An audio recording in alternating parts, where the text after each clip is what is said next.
Moïse dit à Yahweh, « Voici, je vais trouver les Israélites et je leur dis, le Dieu de vos pères m'a envoyé vers vous. Mais s'ils me disent, quel est son nom? Que leur dirai-je? » Dieu dit à Moïse, « Ayez, Asher Ayez, je suis celui qui est. » Et il dit, « Voici ce que tu diras aux Israélites. Je suis m'a envoyé vers vous. » Dieu dit encore à Moïse, « Tu parleras ainsi aux Israélites. Ayez, le Dieu de vos pères, le Dieu d'Abraham, le Dieu d'Isaac et le Dieu de Jacob m'a envoyé vers vous. C'est mon nom pour toujours, c'est ainsi que l'on m'invoquera de génération en génération. » Exode 3, 13, 15. Ce texte fondateur est bien connu, pose après tant de siècles toujours autant de problèmes de traduction. Au-delà des mots, il nous faut de nouveau revenir à l'expérience. Quelle fut celle de Moïse? Qu'a-t-il vu et entendu au juste?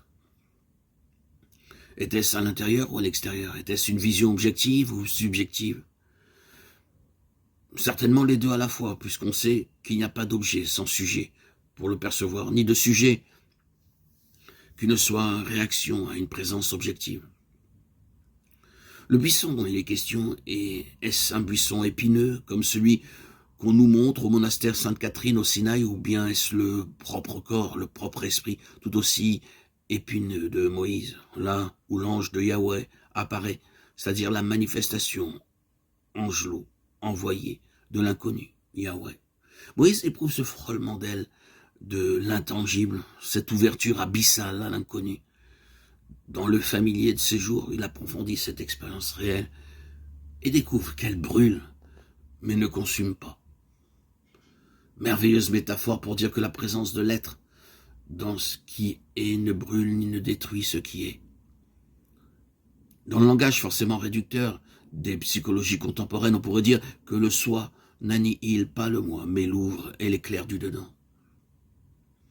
Pour comprendre cela, il faut sans doute se défaire de quelques vieilles habitudes de pensée, notamment celles qui nous poussent à réfléchir en termes binaires, ou bien c'est le soi, ou bien c'est le moi, ou bien c'est Dieu, ou bien c'est l'homme, ou bien c'est l'absolu, ou bien c'est le relatif, ou bien c'est la flamme, ou bien c'est la cendre, et entre les deux, le buisson.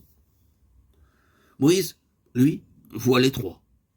Ce serait déjà un beau paradoxe que de voir les deux ensemble, et ce paradoxe serait sans doute proche du réel. Il n'y a pas de soi sans moi pour en parler, pas de Dieu sans homme pour l'évoquer ou l'incarner, pas d'absolu sans relatif pour le manifester, pas de flamme sans buisson à consumer.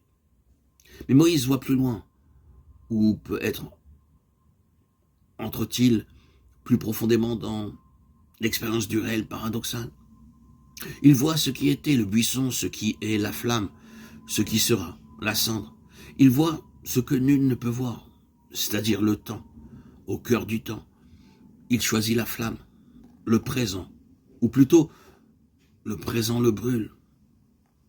Il est touché par l'éternel présent.